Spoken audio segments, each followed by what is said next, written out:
about as wide as it's gonna get. What's up, guys? Didn't even see you there. Dad was asking for me to put it on wide angle, and I said I think that's about as wide as my phone gets. We're on our second attempt to Kingsville. Round 2.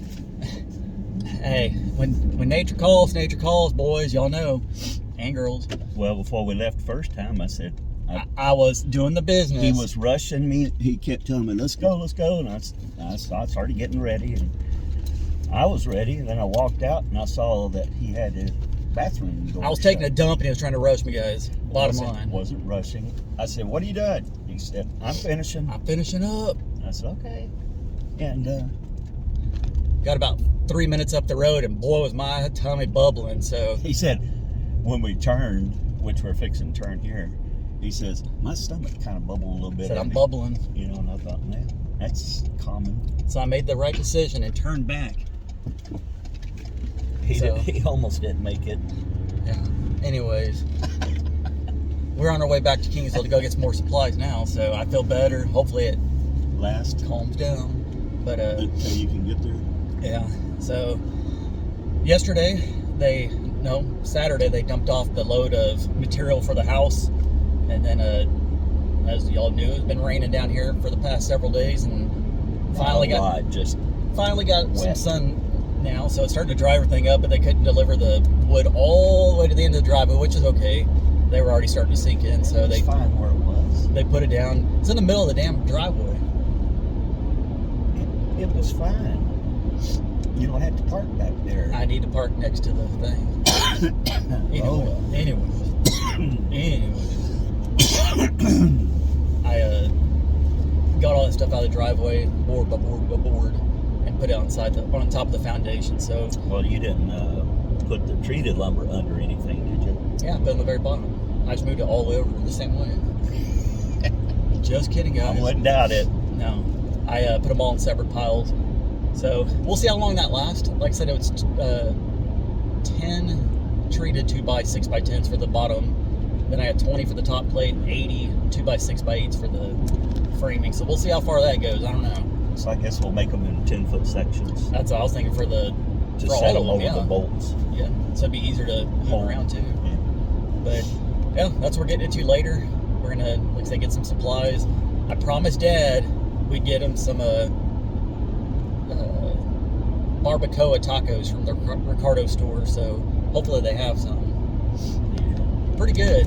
I like mine with a little bit of salt and pepper on it, because it tastes good either way. But for the people that don't know what that is, you want to explain what it is? It's cheek meat, and I ain't talking about the butt. I'm talking about a cow's head. You cook the cow's head, and then you get all the cheek meats and stuff like that off of it. It's kind of fatty, but yet it's really good. It's a big thing down here in South Texas. Everybody, I mean, I'm assuming that originated from Mexico. I guess all my life we cooked everybody down here cow heads down in the ground. We put a hole in the ground. One we had made we'd built ourselves, was a culvert, a cement culvert that we put in the ground about 3 feet, and it got a cement cap that we could put on top of it.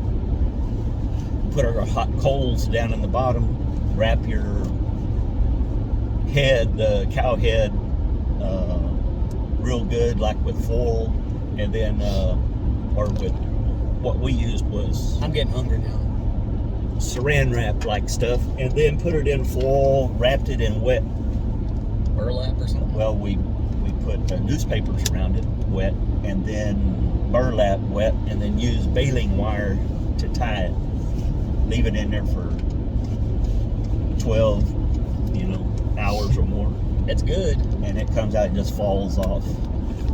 Hopefully they have some. Last time I went, they didn't have any, and I settled for a potato and egg, which...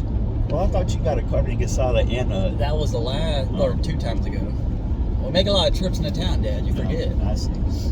But he always comes up here and eats because he refuses to make breakfast anymore. Our chickens refuse to lay eggs. They are. No, well, there's 2 of them that are still laying. Not much, though, I guess. Even mine over there stopped producing. But anyway, yesterday we picked up some more. Well, I'd order more fencing for the goats, and we put it all around the pond. And that netting, like Premier One type of fencing. We talked to the neighbors. They said that we could hook it up to their fence, the side of it, and then the goats could eat all along their fence line. Because they have to hire somebody to go in there and cut out stuff out of their fence line. So they said, hook up here and let them eat it. I said, okay. So it helped us out. That's 330 feet that we didn't have to cover. Yeah, that's probably 2 additional rolls of that stuff. But now they can go all on the west side of my property and eat all around the pond. And then we need to pick up some panels at some point. Yeah, to let them go around the salt cedars. But they're nice little lawnmowers. They're out there doing their thing, and all that ryegrass that I threw around my yard, it just looks all well manicured now on the outside. Yeah, they just it off. Eat it down like a golf course. It's crazy. But when we get back, start framing some stuff up, and then see what else we can get into. I'm still mourning over the loss yesterday of the Cowboys. It's one of those games where you instantly know that they're just going to lose. Yeah. Most of the time this year, it's been they're going to win because they blow everybody out. After who was it? The Bills. Yeah.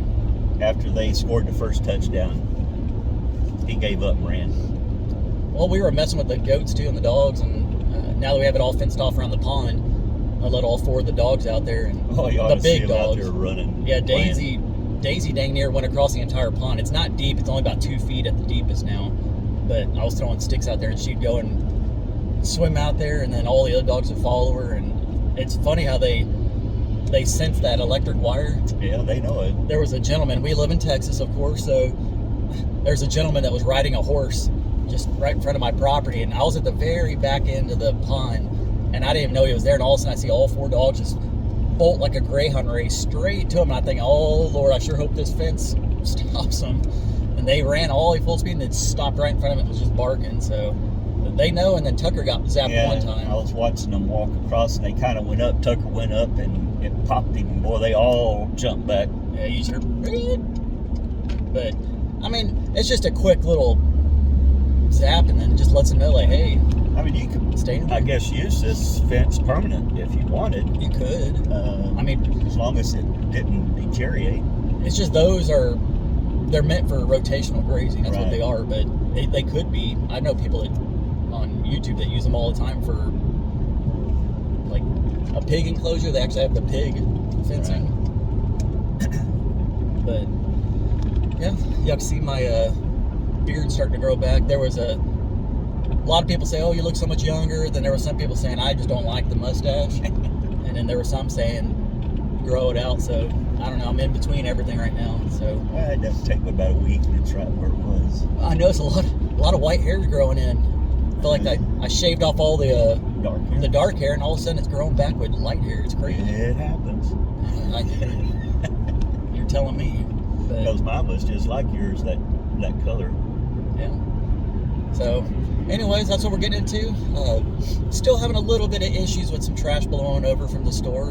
I made a couple of phone calls, and let's just say the sheriff's department we've become really good friends. They've been to my place a few times in the last couple of weeks about trash blowing over. And doesn't seem like anybody's going to do anything about it, so we'll have to go down to the courthouse, talk to the judge, and see what he says about it. And if he doesn't do anything, then I think we're out of luck, because nobody else wants to touch it. I guess everybody's scared of 7-Eleven. Yeah, and they say, well, why don't you just get the trash and throw back on it? Well, then they see us and they file on us for littering. That's what the sheriff said. They said they can't do anything about it. And then they had the dispatcher telling them stuff on the radio, and you can hear him say that the manager told his employees not to step foot on anybody's property and pick up anything. So they just leave the trash. Once it blows over from their property and ours, it's our issue, and it's not theirs. That the manager there does not care. So that's what he said. It is what it is. I know most of you guys don't give 2 shits because it's personal stuff, but I mean, it is annoying that a business would allow that and not care about the public. But hey, I mean, that's what we got to deal with. Certain. You roll with the punches, and we'll figure it out here. So, anyways, we are pulling up to the Ricardo store. It's time to get some barbacoa tacos if they have any. If not, I'm sorry, we tried. So, anyways, appreciate you guys for watching, and I will catch you on the next one. You will be getting me something. Peace. Yes. Bye.